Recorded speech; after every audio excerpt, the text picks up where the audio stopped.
And we welcome you to D2EastHoops.org 2016-2017 Men's Basketball Central Atlantic Collegiate Conference Season Preview. Alongside Steve Zerdelian and Chris Granozio, Don Familo pushing the buttons all around, I'm Tim McCaffrey. Let's take a look at the Central Atlantic Collegiate Conference North Division. We'll start with the team that finished first, and we'll go in order of how they did last season, and it's Bloomfield, a team to watch according to the Basketball Times, Chris. Yeah, they were first in the North at 15-13, but still a disappointing season for the Bears. Gerald Holmes didn't get great defense last year out of his club, and he was disappointed in point guard play, but he feels that he's remedied that problem by bringing in a JUCO transfer who he says is a dynamic scorer, rebounder, and defender with an amazing motor. Marcus Fleming is a man to watch on the Bloomfield court this year, and you pair him up with a tremendous returning cast of Nick Davidson, the best returning big man in the league, Raquan Kelly, Safi Abdus-Sabur, Nacho Diaz, Juan Brown. They only lose Claude Blue, and Bloomfield is a team that could be loaded for bear. It's a testament to how good Bloomfield's program is that 15 wins and winning the division feels like a down year. But that's where Bloomfield is. This is a team that does have a lot of experience. They have a head coach in Gerald Holmes who's been there and done that. And with the addition of a player like Fleming who could be a real booster shot to their chances, like where Bloomfield is, not just in the CACC, but in the region as well. It's not often a team finishes second in their division and fires their head coach, but that's what happened to Al Sakaitis at Post University last year. A team that was 14-13 last year, has a lot of key returners, but they also have a new head coach. Yeah, and that's the former assistant at UMass Lowell, Mark Kuntz, and he has been a guy that is certainly no stranger to Division II, especially in this region, having seen a lot of players and a lot of these teams, and he brings back Tyler DeRozier is one of the best outside shooters, Tamas Okras, Malcolm Amos, Matt Marino, Joseph Lockwood, some very strong front court play coming back, and they bring Levi Gillespie into the mix, a transfer from just down the road at the University of New Haven, so that'll kind of balance out the losses of David Seymour, Jashim Ringgold, and Shea Agbula, a trio of seniors, and I think this is a team post that could be very strong this year.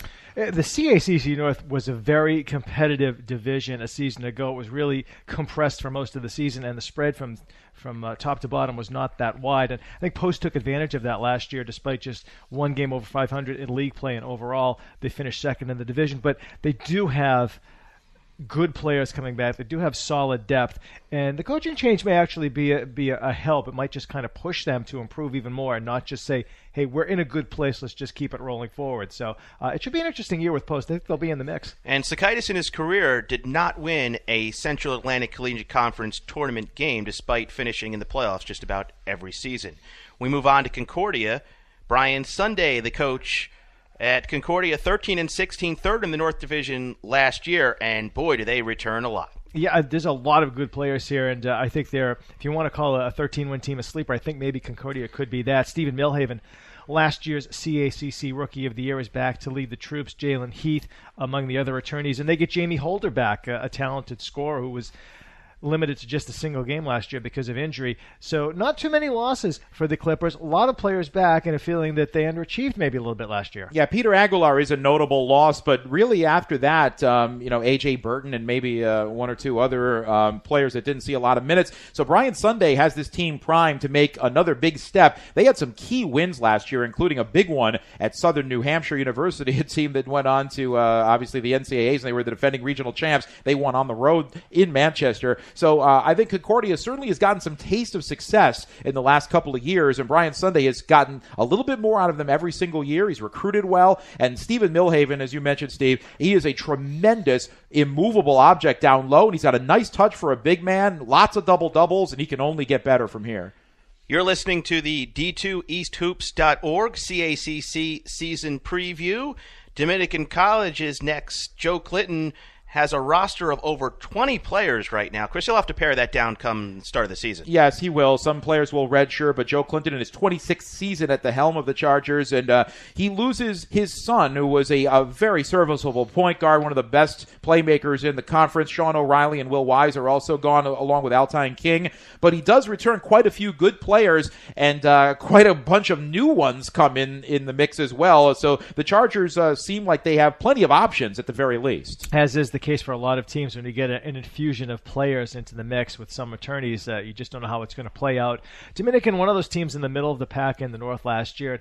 We'll see if they can put the pieces together to make a push forward. It's certainly not beyond the realm of possibility that they could do so. Their top returners include Jarrell Irvin and Sayon Charles, as well as a number of others. Jay Crafton's NIAC squad finished 5th in the North Division last year, but he's optimistic that his 8-11 CACC North record will be improved upon this year. They got some key players back. In particular, I look at Robert Tyler, Jerron Smith, Sean Witherspoon, among others. So there's a lot to work with here for Jay Crafton. The Warriors, again, another team that's going to have to find a way to coalesce and bring the group together to move forward. Even though you've got a lot of players that are back, it's a different season, and so the dynamic can change. And I'll throw a couple other names out there of returners who played really well down the stretch when Nyack was making a playoff push. Imran Ritchie really was scoring quite a bit, and Jabril Chandler is another guy. They lose Dante Agnew and Frank Martin. Martin was a solid big man, but I think overall they're making steps forward, and some of the new guys Coach Crafton is very high on, and this is a team that is continuing to improve each year under the new coach, and this program has come from way down to 0 wins one season to being right in the mix for the playoff hunt, and that's a testament to Coach Crafton. A lot of transition for the Golden Falcons of Felician College, who finished 10-16 last year. Von Lewis's squad got some transfers in, got some new players in, but they also lost some players.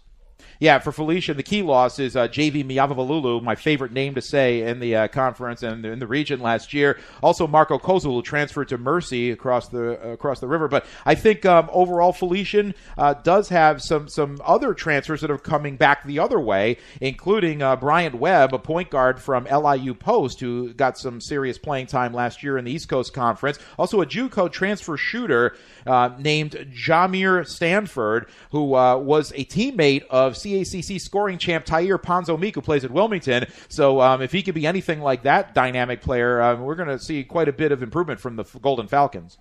I think the excitement there is among some of the new players for Felician. They've got some pieces coming back, but if they can get these new players to be among their top options, I think that would really push them forward. The Caldwell Cougars, led by Mark Carino in his 29th season. He's number 3 in collegiate men's basketball wins in New Jersey history, but they have been mired among the bottom of the CACC North for a few years now. And they're also going to have to overcome a number of graduation losses. Rotation regulars, DeJuan Lighty, Billy McDonald, Salvatore Vitello, and Brian Kenny move on from the Cougars. So, Chris, it's going to be a bit of a rebuilding year for Caldwell, I would think. Yeah, they do like the freshmen that they're bringing in. They're going with a youth movement this year, and they love what they're seeing from these guys. A lot of local New Jersey guys. Garden State pipeline is still very much intact for Carino and his coaches. Ahmad Harrison and Ned Ogumesum are amongst the returning stars, are players that will have a chance to star this year. Also, Thomas Elliott Smith.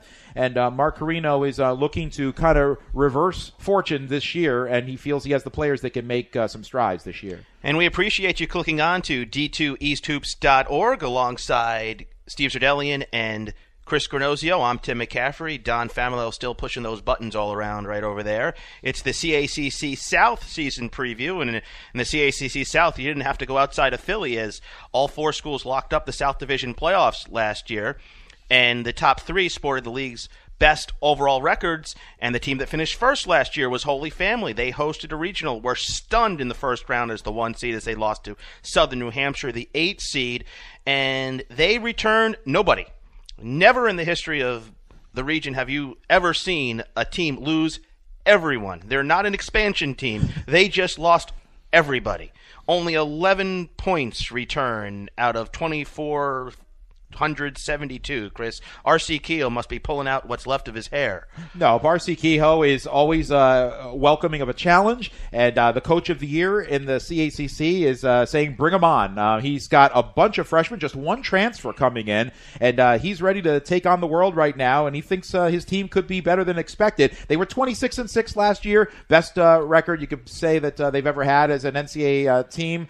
They not only made the NCAA tournament, they became the first CACC team on the men's side to host a regional, and they did have an early exit, the first one to ever lose to an 8, although that 8 was a very powerful defending regional champ in southern New Hampshire, so it was kind of a buzzsaw for them. But they bring back, as you said, no one, but they're hoping that things can change for them. It's a complete upheaval. The most interesting thing about this is you see teams that lose lots of players and they get a group of new players in.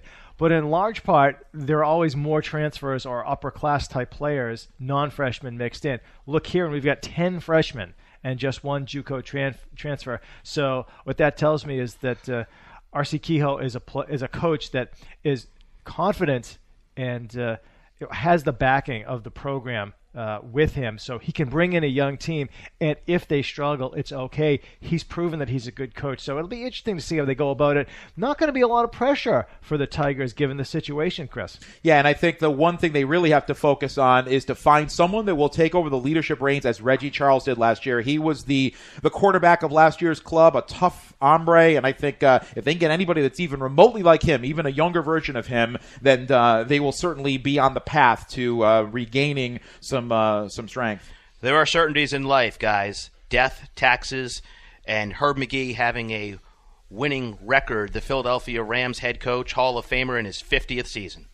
He just keeps on chugging along, produces great teams. Doesn't produce deep teams, but he always produces outstanding teams. And despite the loss of League Player of the Year Peter Alexis, along with T.J. Huggins, there's still plenty of ammunition there for Rams fans. Yeah, the Kaizen Randolph is back. Also, Brandon Kilpatrick, Jamil Holbrook, Eric Long. And get this, 2 guys come back in the backcourt. Last year they had no point guard. Almost nobody to bring the ball up. T.J. Huggins, who was more of a swingman, had to bring the ball up last year for them and did very, very well. The fact that Herb McGee and his team won 23 games and made it to the NCAA tournament with no point guard is amazing to me. I think he deserved the Coach of the Year, and I think even R.C. Kehoe, who won it, told me that he deserved it. If any time Herb McGee deserved it, was last year. But they get back Andre Gibbs, who had to miss all of last season due to a preseason injury, and also Jordan DeSico is back, another talented guard who was away from school last year to pursue a business venture. Those 2 guards are back that can only fortify that backcourt, and I think they have a lot of talent. And they also bring in a 7-footer in Malcolm Gilbert, a transfer from Division I Fairfield. This team could be loaded this year.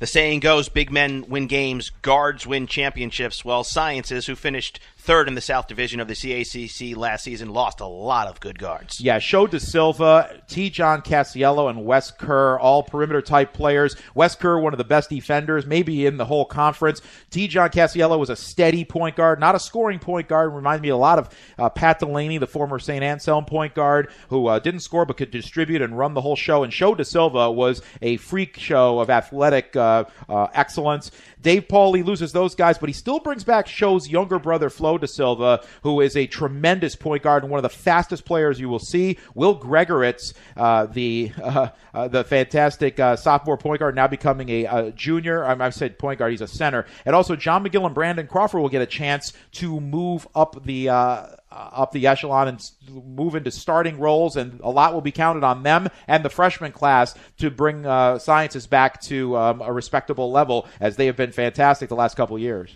You have to like what Sciences has done program-wise. It's one thing to have a good team and then to rebuild and get better again, but they've proven over the last couple of years that Dave Pauly keeps his program at a solid level even if he's replacing players. So they've taken that jump from being the occasional good team to always being a solid contender, and occasionally even more.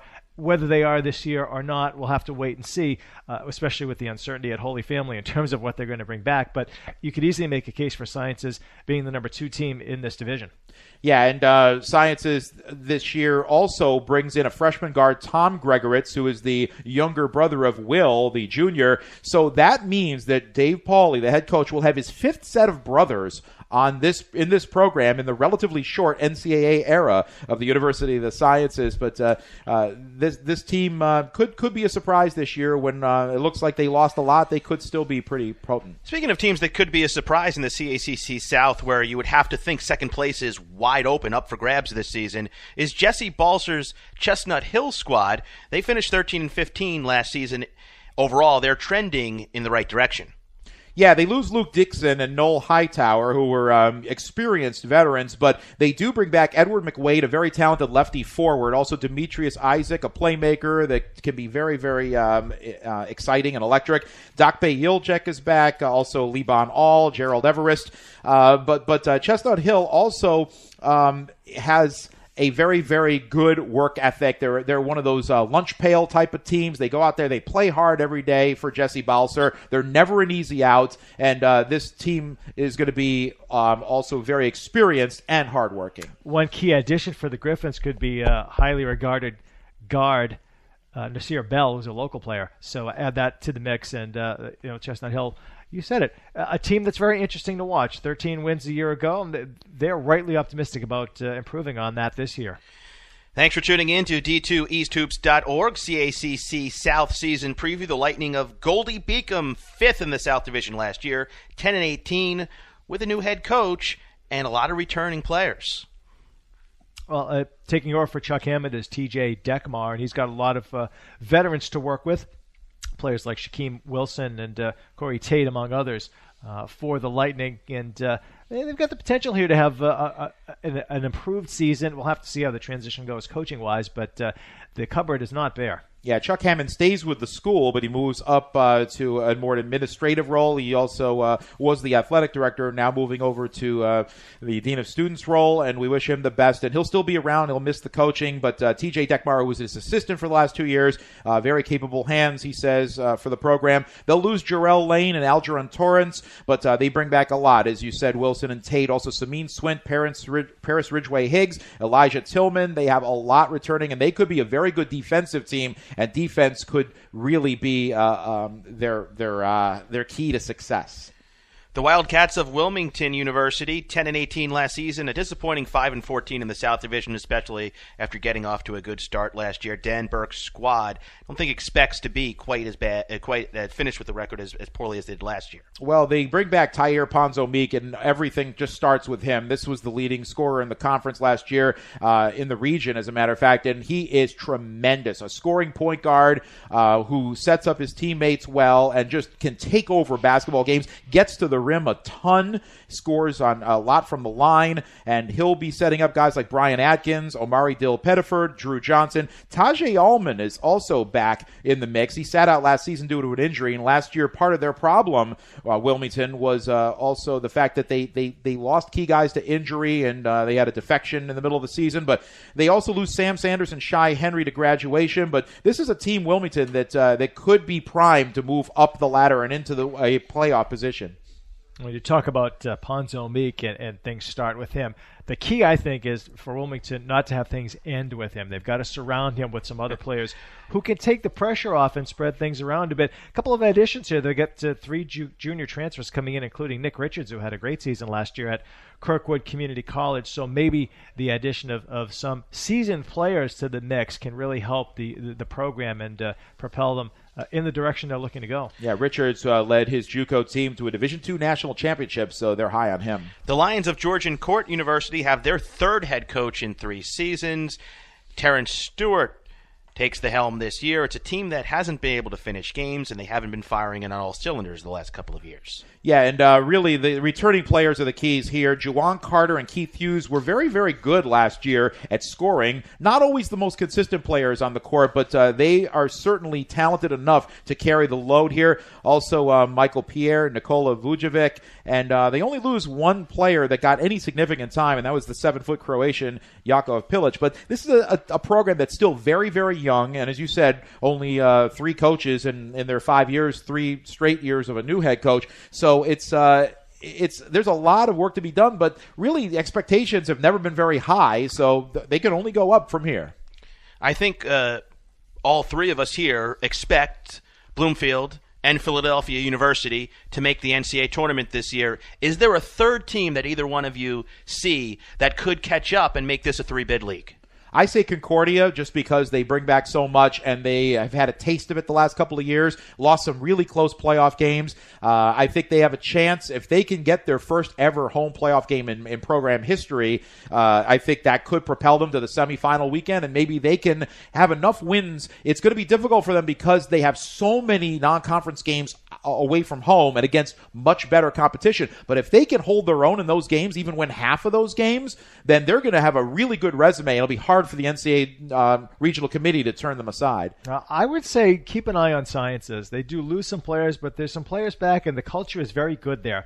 So at some point, Sciences may get the opportunity to take that leap, and if Holy Family doesn't regenerate as quickly as they usually do, there could be a vacuum there in the South for them to step into. And to underscore your point, I think Dave Pauly is one of the most unheralded coaches, maybe even in the country here. I think he does tremendous work with that team when you consider especially that they can't quite get a lot of the players that they would like to because it is a school of pharmacy. I mean, we can just call it what it is. It's difficult to get some players that they would be interested in that aren't quite interested in the school. And that wraps it up for us in D2EastHoops.org.